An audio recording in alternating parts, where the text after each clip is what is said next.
जय मसीह प्रभुका जनहरू सबैलाई आज यो लाइभ फेसबुकको माध्यमबाट तपाईहरुको माझमा म पण्डित माधव उपाध्याय सिलिगुडी वेस्ट बेंगलबाट बोलिरहेको छु। आज यो महत्त्वपूर्ण समय मलाई दिनुहुने हाम्रो महर्जनज्यू अनि उहाँका मित्रहरू तपाईहरु सबैलाई म पण्डित माधव उपाध्याय मेरो मिनिस्ट्री बाट धेरै धेरै धन्यवाद दिँदै जय मसीह टक्राउँछु। आज मेरो प्रचारको विषय केही तपाईको अगाडि राख्नु भन्दा अगाडि म मेरो आफ्नो संक्षिप्त गवाहीबाट सुरु गर्नुपर्छ होला, किनभने म एउटा पण्डित, मैले धेरै 16 वर्षसम्म वैदिक दर्शनलाई अध्ययन गरेर वैदिक दर्शन भित्र मैले येशू ख्रीष्टलाई जान्ने मौका पाएँ। किनभने धेरै ठाउँमा वैदिक दर्शन भित्र येशू ख्रीष्टको बारेमा प्रत्यक्ष अप्रत्यक्ष रूपमा लेखिएको छ। कसरी वैदिक दर्शन भित्र येशू ख्रीष्टको बारेमा आयो त भन्ने जिज्ञासा हरेकको मनमा हुन्छ।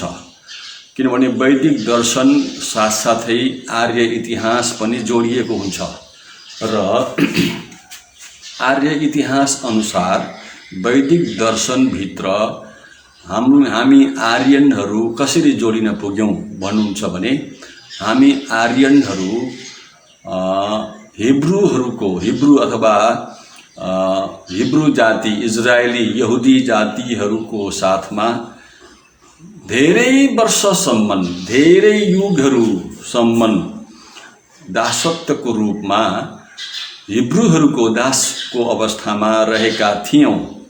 यो आर्य इतिहास गवाही छ र हिब्रूहरूका परमेश्वर यहोवालाई जसरी हिब्रूहरूले पूजा गर्थे मान्थे, जसरी अब्राहमले, इसहाकले, याकूबले, अरू हिब्रूहरूले आफ्नो ऐतिहासिक रूपमा यहोवा सर्वशक्तिमान परमेश्वरलाई पूजा गर्थे, त्यही कुरा, त्यही प्रथा, त्यही नियम, त्यही धार्मिक विधान आर्यनहरूले पनि देखेर सिकेर आएका थिए। पछि जब एउटा यस्तो समय आयो, हिब्रूहरूले समय समयमा आफ्ना गुलाम दासहरूलाई विभिन्न सेन्टिनरी अथवा जुब्लीको समयमा यदि तिमीहरूमध्ये कोही दासहरू हामीबाट स्वतन्त्र हुन चाहन्छौ, फुक्का हुन चाहन्छौ भने तिमीहरू हामीबाट जान सक्छौ भनेर मौका यसरी दिँदा धेरै हिब्रूहरूको साथमा बसेका आर्यनहरू त्यहाँबाट हिब्रूहरूको दासत्वबाट निस्किएर बोल्गा रिभर कस्पियन सी बोल्गा रिभरको वरिपरि सेन्ट्रल एसियामा आएर बसेको महेन्जोदरो सिभिलाइजेसन, इन्डाज सिभिलाइजेसनले गवाही दिन्छ। यसकारण हामी आर्यनहरूले जब ऋग्वेदको रचना गर्दै थिएछौं त्यतिखेर आर्यनहरूले हिब्रूहरूको साथमा सिकेका जानेका यहोवा परमेश्वरको बारेमा आफ्नो भाषा जब सुरु हुँदै थियो, अल्फाबेट संस्कृत अल्फाबेट, त्यतिखेर धेर थोर श्रुति ग्रन्थहरू निर्माण गरिसकेको रहेछ। यसकारण आर्यनहरूले हिब्रूहरूका परमेश्वर यहोवाको बारेमा धेरै ठाउँमा वैदिक दर्शनभित्र लेखिएको कुराहरू हामी पाउँछौं। अब यो निकै गम्भीर रहस्यको कुराहरू छ।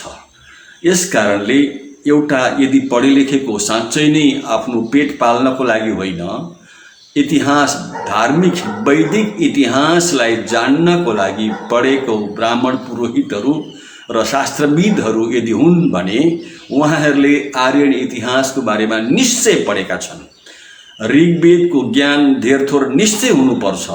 ऋग्वेद र आर्यन इतिहास, परमेश्वरको वचन, लेवीको पुस्तक धेरै ठाउँमा यसरी मिसिएको छ र आर्यनहरूलाई हिब्रूहरूका परमेश्वर यहोवाको बारेमा धेरै कुराहरू जानकारी भएको कारणले जसरी हिब्रूहरूले यहोवा परमेश्वरलाई यहोवा याह भनेर पुकार्ने गर्थे, पूजा गर्थे, बलिदान चढाएर। त्यसै गरी आर्यनहरूले आफ्नो भाषामा संस्कृत भाषालाई उहाँहरूले प्रयोग गर्दा बोल्दा आफ्नो भाषामा जसरी यहोवा भनिन्छ, याह भनिन्थ्यो भने शब्द ब्रह्म, शब्द वाग ब्रह्म, शब्दो वै ब्रह्म, पछि गएर शब्दाक्षरम ब्रह्म अथवा लेखिएको अक्षरमा ब्रह्मलाई प्रकट गरियो भनेर उल्लेख भएको छ। यस कारणले मैले वैदिक दर्शनभित्र यीशु ख्रिस्टलाई चिन्न गाह्रो भएन। मैले मेरा पुर्खाहरूले खोज्दै आएको उद्धारकर्ता वैदिक दर्शनभित्र ऋग्वेद, यजुर्वेद, सामवेद, भागवत गीतालाई मैले आफ्ना निम्ति जब मनन गर्न थालेँ, त्यहाँ भित्रको रहस्य जब मैले केलाउन थालेँ, दही मन्थन गरेर घिउ निकाले चाहिँ त्यहाँ भित्रको रहस्यलाई केलाउँदा मेरा पुर्खाहरूले खोज्दै आएका उद्धारकर्ता, हाम्रा ती ऋषि महर्षिहरूले खोज्दै आएका उद्धारकर्ता येशू ख्रिस्ट हुनुहुँदो रहेछ भनेर प्रष्ट भएको छ। यसरी मैले केलाएर रहस्यको कुराहरू पत्ता लगाएँ। यस कारणले सज्जन, म तपाईको बीचमा बोल्दै गरेको एउटा व्यक्ति आर्यन इतिहासलाई राम्ररी अध्ययन गरेको वोल्गा टु गेन्जेस भन्ने आर्यन इतिहास राहुल साङ्कृत्यायनले लेख्नु भएको हो। अनि द मेन्सन अफ इन्डिया भन्ने आर्यन इतिहास पण्डित जवाहरलालज्यूले लेख्नु भएको हो। द वैदिक पिपल भन्ने आर्यन इतिहास एल्कछार भन्ने एकजना व्यक्तिले लेख्नु भएको हो। यस्ता अनेकौं आर्यन इतिहासहरू छन् जुन आर्यन इतिहास पढ्यौं यदि हामीले भन्नुहुन्छ भने ती आर्यन इतिहासले वैदिक दर्शनलाई समेट्दै वोल्गा र कास्पियन सीको बीचमा रहेका आर्यनहरूको अवस्थालाई प्रकट गर्छ र ती आर्यनहरू कुन कारणले, काला आर्यनहरू र सेता आर्यनहरू कुन कारणले त्यो वोल्गा नदी कास्पियन सीको क्षेत्रलाई, त्यो समुद्री किनारबाट के कारणले त्यहाँबाट उहाँहरू प्रस्थान गरे, हिँडे र भारतवर्षको दक्षिण भारतवर्षमा र उत्तरी भारतीय खण्डमा, भारतवर्षको उत्तरीय खण्डमा कसरी आइपुगे भन्ने कुराहरू हामी त्यहाँ विस्तृत रूपमा पाउँछौं। अनि बिस्तारै बिस्तारै जब उहाँहरूले श्रुति ग्रन्थलाई बाटोमा लिएर आउँदा यात्रामा श्रुति ग्रन्थ हरायो।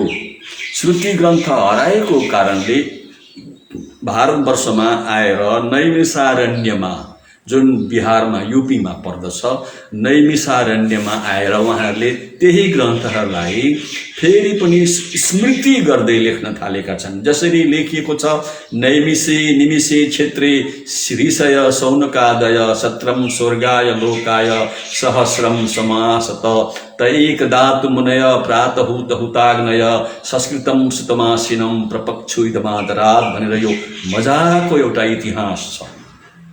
ती 88,000 सौनकादि ऋषिहरूले जब आर्यन इतिहासलाई, त्यो श्रुति ग्रन्थलाई फेरि सम्झिँदै यसरी पो भनिएको थियो, यसरी पो लेखिएको थियो, मेरो बाबाले यसो भन्नुहुन्थ्यो, हाम्रो बाजेले यसो भन्नुहुन्थ्यो भन्ने कुरालाई स्मरण गर्दै त्यहाँ व्यासले बसेर, त्यसो भए तपाईले भनेको कुरा ठिकै हो त, अब म लेखौँ है त भनेर त्यो स्मृति ग्रन्थ लेखेर किताबी रूपमा रूपान्तर हुनको लागि धेरै समय लागेको छ। यसलाई भन्छ स्मृति ग्रन्थ। अब यही स्मृति ग्रन्थमा यीशु ख्रिस्टको बारेमा धेरै ठाउँमा उल्लेख हुनु स्वाभाविकै हो, किनभने आर्यनहरूले यीशु ख्रिस्टको बारेमा अथवा यहोवा परमेश्वरको बारेमा धेरै कुराहरू जानेका थिए।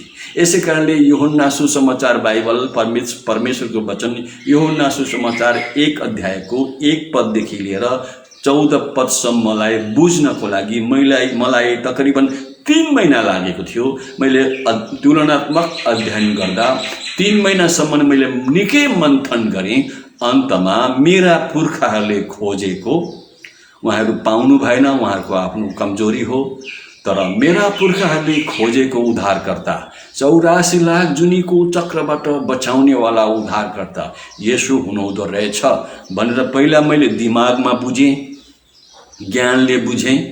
पछि उद्धार पाउनको लागि राति तकरिबन 11 बजेतिर नोभेम्बर महिनाको समय राति तकरिबन 11 बजेतिर म रुँदै बिलौना गर्दै, हे यीशु तपाईँ को हुनुहुन्छ? निकोदेमससँग यीशु ख्रीष्टको वार्तालाप म 3 अध्याय यूहन्ना सुसमाचारमा पढिरहेको बेलामा मैले बिलौना गर्दै यीशु ख्रीष्टको चरणमा घुँडा टेकेँ।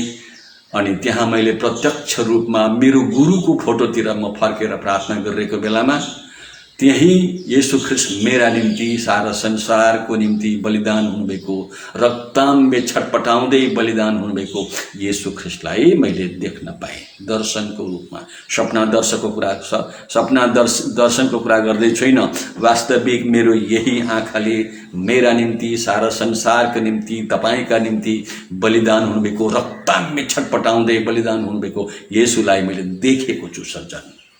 तकरिबन 10 मिनटभन्दा बढी त्यसरी मलाई मेरा यीशु ख्रीष्टले आफ्नो शरीर उहाँ हल्लिँदै गर्नुहुन्थ्यो, जिउँदो हुनुहुन्थ्यो। उहाँले आफ्नो हातबाट रगत बग्दै गरेको, शिरबाट लचप्रै रगत बगिरहेको, उहाँको दारीबाट रगत बग्दै गरेको मैले देखेको छु।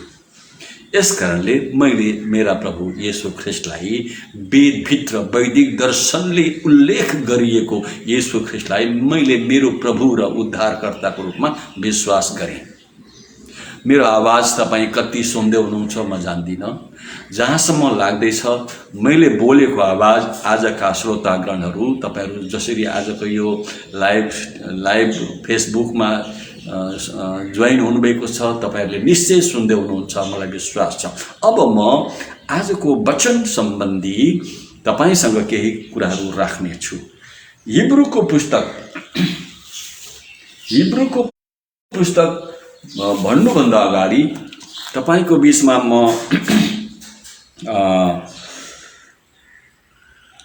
अथर्ववेद काशी खण्ड 8 सूक्तको 2 मण्डलको 8 मा के लेखिएको छ त्यो कुरो म तपाईलाई भन्ने छु। अनि त्यति मात्र नभएर ऋग्वेद 10वां मण्डल 90 को 13 र 14 मा के लेखिएको छ म तपाईलाई पढेर सुनाउने छु। यो ध्यान दिनुपर्ने कुराहरू छ। म तपाईलाई वेद पढाइरहेको छैन, तर वेद भित्रको रहस्यले यीशु ख्रीष्टलाई कसरी अंकित गर्छ यो कुरो म तपाईलाई सुनाउँदै छु। चन्द्रमा मनसो जात चक्षु सूर्य अजायत मुखादिन्द्रश्च चाग्निश्च प्राणवायुर जायत भनेर भन्दछ। ती विराट पुरुष परमात्माको इस विषयमा लामो व्याख्या छ।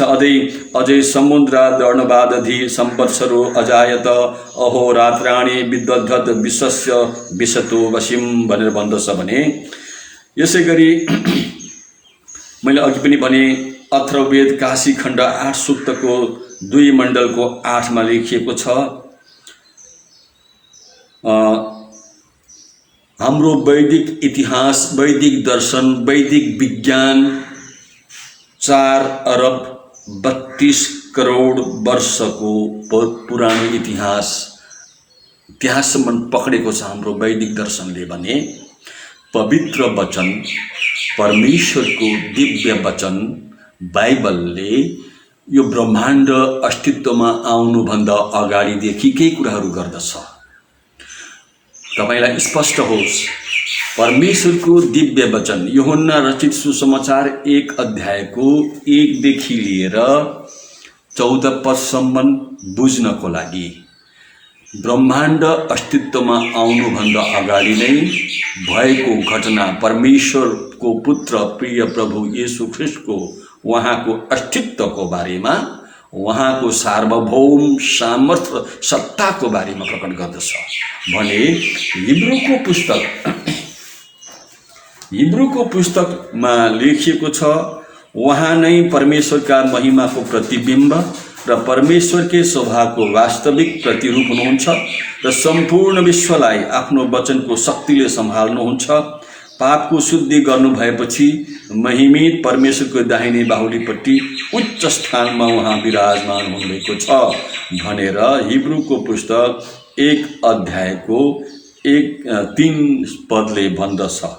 त्यति मात्र नभएर म तपाईसँग संस्कृतमा भएको कुराहरू, संस्कृतमा कसरी लेखिएको छ यो कुरा म तपाईलाई पढेर सुनाउने छु। यो संस्कृतका ज्ञाताहरू आजको यो मन्थन, यो प्रचार, यो मन्थन केवल विश्वासी क्रिस्चियनहरूको मात्र नभएर हरेक जसले सुन्दै हुनुहुन्छ र आउँदो समयमा सुन्नेवाला हुनुहुन्छ तपाईको लागि पनि हो। यसरी लेखिएको छ यहाँ, पुराय ईश्वरो भाववादिभिः पितृलोकेभ्यो नाना समय नाना प्रकारं कथितवान् स एतस्मिन् शेषकाले निजपुत्रणास्मभ्यं कथितवान् शतं पुत्रं सर्वाधिकारणं कृतवान् तेनैव सर्वजगन्ति सृष्टवान् सपुत्रस्तस्य प्रभावस्य प्रतिबिम्बस्तस्य तत्त्वस्य मूर्तिस्तास्ति स्वीयशक्तिवाक्येन सर्वं धत्ते च स्वप्राणैरस्माकं पापमार्जनं कृत्वा ऊर्ध्वस्थाने महामहिम्नो दक्षिणपार्श्वे समुपविष्टवान् भनेर लेखिएको छ। सज्जन, यो अत्यन्तै गम्भीर रहस्यमय कुराहरू छन्। यसले गर्दाखेरि परमेश्वरको प्रिय पुत्र येशू ख्रीष्ट यसरी सृष्टिभन्दा अगाडिदेखि नै हुनुभएको र मानव जातिको निम्ति उहाँ परमेश्वरले तोक्नु भएको समयमा यसरी प्राचीन कालमा हाम्रा पिता पुर्खाहरूसँग अगमवक्ताहरूद्वारा, ऋषि महर्षिहरूद्वारा, तत्त्वदर्शीहरूद्वारा धेरै र विभिन्न किसिमले परमेश्वर बोल्नुभयो र ती आखिरी दिनहरूमा उहाँ आफ्ना पुत्रद्वारा अथवा येशू ख्रीष्टद्वारा हामीसँग बोल्नु भएको छ। उहाँ पुत्रलाई परमेश्वरले उहाँले नै सबै कुराका उत्तराधिकारी नियुक्त गर्नुभयो। उहाँद्वारा अथवा येशू ख्रीष्टद्वारा नै समस्त सृष्टि रचना भयो। उहाँ नै परमेश्वरका महिमाको प्रतिबिम्ब र परमेश्वरकै स्वभावको वास्तविक प्रतिरूप हुनुहुन्छ र सम्पूर्ण विश्वलाई आफ्नो शक्तिको वचनले सम्हाल्नुहुन्छ। पापको शुद्धि गर्नु भएपछि महिमित परमेश्वरको दाहिने बाहुलीपट्टि उच्च स्थानमा उहाँ विराजमान हुनुभयो। यो येशू ख्रीष्टको बारेमा यसरी यहाँ उल्लेख गरिएको छ। सज्जन, यसै कारणले तपाईको बीचमा म आज यी रहस्यका कुराहरू भनिरहेको छु। यी रहस्यका कुराहरू मेरो अन्तर्दृष्टि खोलिएको कारणले, मेरा उद्धारकर्ता येशू ख्रीष्टले मेरो अन्तर्दृष्टि खोलिदिनु भयो। मेरो स्वभावलाई उहाँले परिवर्तन गरिदिनु भयो। मेरो भित्री अन्तर्दृष्टि खोलिदिनुको कारणले म हरेक मानिसहरूलाई यो सत्यको कुराहरू उजागर गर्नको लागि बेधडक निर्धक्क भएर सक्दछु। त धेरै ब्राह्मणवाद, धेरै ब्राह्मण पुरोहितहरू यस्ता कुराहरू भन्नु हुँदैन, जान्नेहरूले पनि यो कुराहरू भन्दैनन्। किनभने यदि यो भनिदियो भने सबै मानिसहरू ब्राह्मणवादको महाजालबाट निस्किएर सत्यको पछि लाग्नेछन्। यो डरको, यो त्रासले गर्दाखेरि हाम्रा विद्वज्जनहरूले पनि यी सत्य कुरालाई प्रकाश गर्दैन। ख्रीष्टको बारेमा भन्दैछु। मल्किसदेकको क्रमिक अनुसार येशू ख्रीष्ट अथवा येशू मसीह हाम्रा सनातन महापुरोहित हुनुहुन्छ। आफ्नो देह धारणमा उहाँ हामी तुल्य मनुष्य रूप हुनुभयो र हाम्रो निम्ति स्वयंलाई आहुति स्वरूप बलिदान अर्पण गर्नुभएको छ।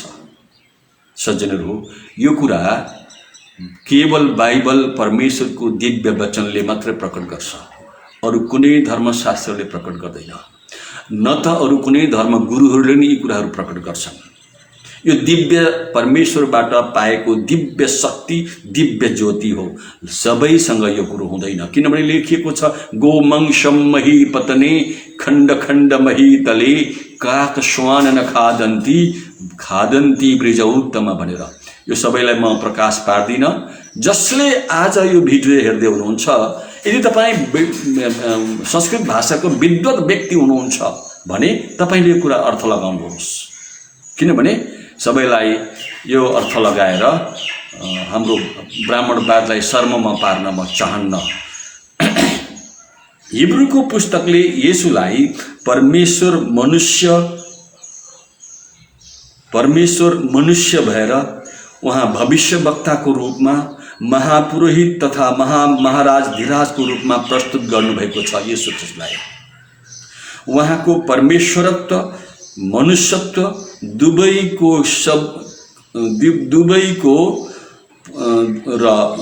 दुवै कुरा प्रष्ट गरी पुष्टि गरेको छ परमेश्वरको वचन हिब्रूको पुस्तकले।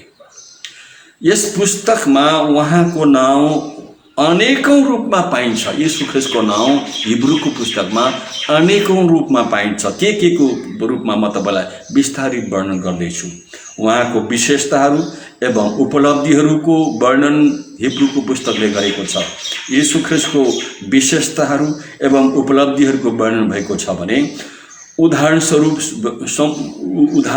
सम्पूर्ण वस्तुका अधिकारी, सम्पूर्ण तत्त्वको अधिकारी येशू ख्रीष्ट। उहाँ प्रेरितहरूको प्रथम हुनुहुन्छ। उहाँ महापुरोहित हुनुहुन्छ। उहाँ मानिस र परमेश्वरको राज्यको मध्यस्थ हुनुहुन्छ।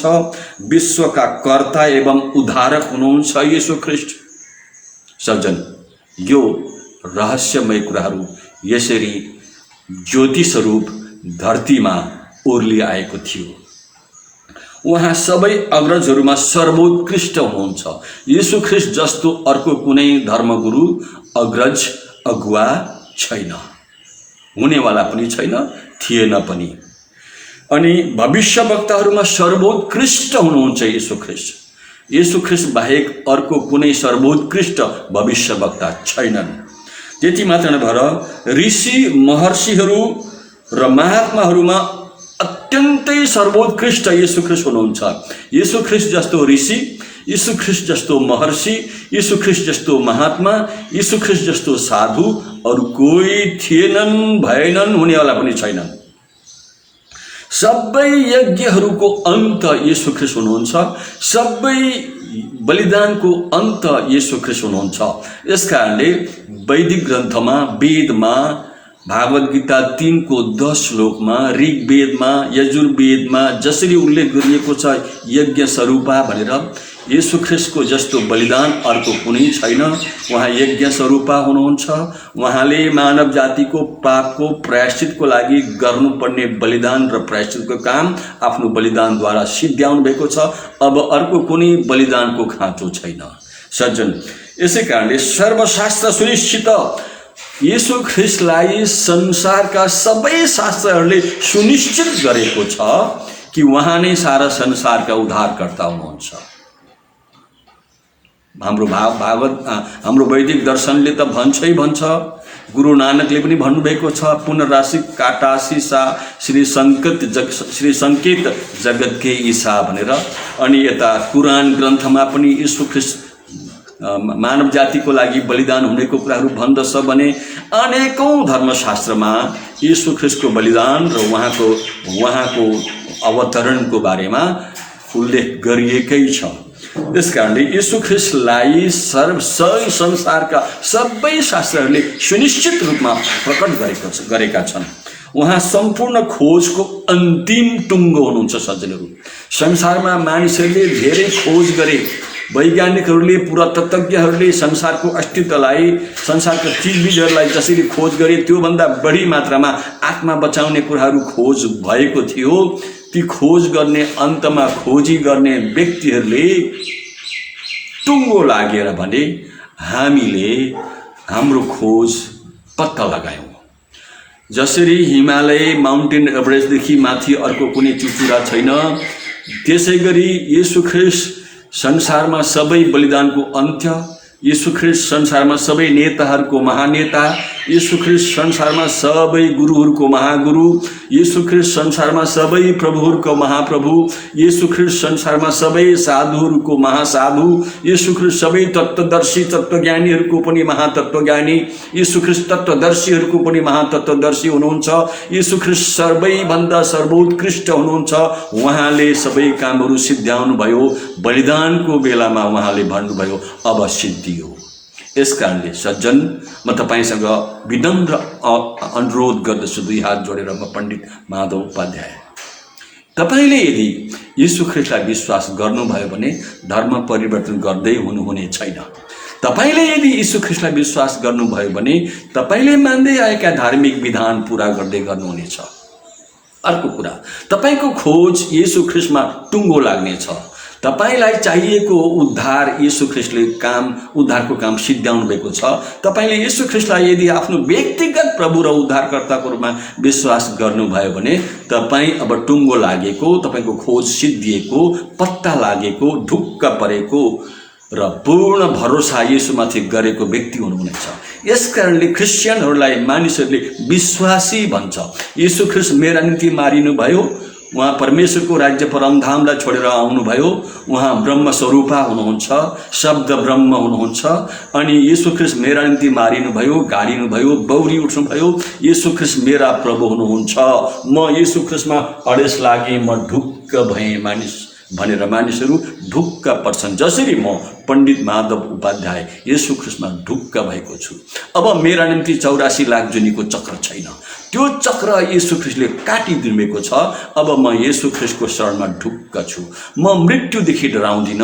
यीशु ख्रीष्ट मृत्युको शक्तिलाई कुल्चेर बौरी उठ्नुभएको छ, मलाई कहिले नमर्ने जीवन दिनलाई, मेरो यो नाशमान शरीरलाई जब म छोडी जान्छु, अविनाशी शरीर पाउन, त्यो अनन्त जीवन पाउनलाई यीशु ख्रीष्ट जस्तो हुनुहुन्छ त्यस्तै उहाँसँग जिउनलाई, उहाँको दर्शन पाउनलाई, यीशु ख्रीष्टको स्वरूपमा अविनाशी जीवन शरीर धारण गर्नलाई, यीशुसँग अनन्तसम्म रहनलाई, परमेश्वरको राज्यको नागरिक भएर उहाँको राज्यमा म जानेछु। यस कारणले सज्जन, प्रभु यीशु ख्रीष्टलाई विश्वास गर्न ढिलो नगर्नुहोस्। यीशु ख्रीष्टलाई विश्वास गर्दा धर्म परिवर्तन हुँदैन। यीशु ख्रीष्टलाई विश्वास गर्दा तपाईँ र मेरो स्वभाव परिवर्तन हुन्छ। यीशु ख्रीष्टले यो काम तपाईँ र मेरो निम्ति गरी सिद्ध्याउनु भएको छ। परमेश्वरले आफ्नो प्रिय पुत्र यीशु ख्रीष्टको नाउँमा तपाईलाई धेरै आशिष दिएका हुन्। यूहन्ना सुसमाचार 17 अध्यायको 5 पद अनुसार यीशु ख्रीष्ट सृष्टिभन्दा अगाडि नै हुनुहुन्थ्यो। परमेश्वरको महिमामय राज्यमा उहाँ हुनुहुन्थ्यो। उहाँले परमेश्वरको आज्ञालाई पूरा गरेर अब परमेश्वरको दाहिनेतिर रहनुहुन्छ र तपाईँ र मेरो प्रार्थना सुनेर उत्तर दिन परमेश्वर र तपाईँ मानिसको बीचमा मध्यस्थ भएर हाम्रो प्रार्थना परमेश्वरसँग कहाँ पुर्याइदिन यीशु ख्रीष्ट अझै पनि जीवित हुनुहुन्छ तपाईँ र मेरो पुकार सुनेर उत्तर दिनलाई। यस्तो अलौकिक महासर्वसामर्थी यीशु ख्रीष्टलाई मैले विश्वास गरेको छु, तपाईले विश्वास गर्नुभएको छ। संसारमा बहाउने कुराहरू, अल्मल्याउने कुराहरूबाट तपाईँ अलग्गै हुनुहोस्। प्रभु यीशु ख्रीष्टको अनुग्रह तपाईमाथि भएको होस्। संसारमा वर्तमान स्थितिको डरलाग्दो त्रासदीबाट सुरक्षा पाउनु हो भने आत्मा मार्न नसक्ने, शरीरलाई मात्रै मार्ने शक्तिहरूसँग नडराउनुहोस्। आत्मा पनि शरीर पनि मार्ने शक्ति यीशु ख्रीष्ट हुनुहुन्छ। तर यीशु ख्रीष्ट संसारमा मार्न होइन, बचाउन आउनुभयो। जीवो जीवस्य जीवनम, यीशु ख्रीष्ट हामीलाई जीवन दिनलाई उहाँले आफ्नै जीवन दिनुभएको छ। मृत्युको शक्तिलाई कुल्चेर यीशु बौरी उठ्नुभएको छ। यसकारणले यस्तो यीशु ख्रीष्टमा तपाईँ ढुक्क पर्नुहोस्, शरण पर्नुहोस्। तपाईँ यदि नयाँ हुनुहुन्छ, आज यो कुरा सुन्दै हुनुहुन्छ भने तपाईँ अब आजबाट निश्चिन्त हुनुहोस्। आमाको काखमा बसेको बालकले पनि आमाले काखबाट झारिदिन्छ कि भन्ने डर हुन्छ। तर यीशु ख्रीष्टले जब तपाईँ यीशु ख्रीष्टको काखमा जानुहुन्छ, उहाँले अनन्तसम्म तपाईलाई उहाँले सम्हाल्नुहुन्छ। उहाँ भरोसा गर्ने योग्यको हुनुहुन्छ। प्रभु यीशु ख्रीष्टको नाउँमा तपाईलाई शान्ति होस्। आजको वचनद्वारा तपाईलाई धेरै आशिष भएको होस्। हजुरहरू सबैलाई जय मसीह। यो महत्त्वपूर्ण समय दिनुहुने प्रभुका लोकहरू तपाईहरुप्रति म र मेरो परिवार कृतज्ञ छौं। आउँदो समयमा यसरी परमेश्वरको राज्यमा हामी अझै काम गर्न सकौं। प्रभुले हामीलाई सबै कुरामा सहायता गरेका हुन्। जय मसीह।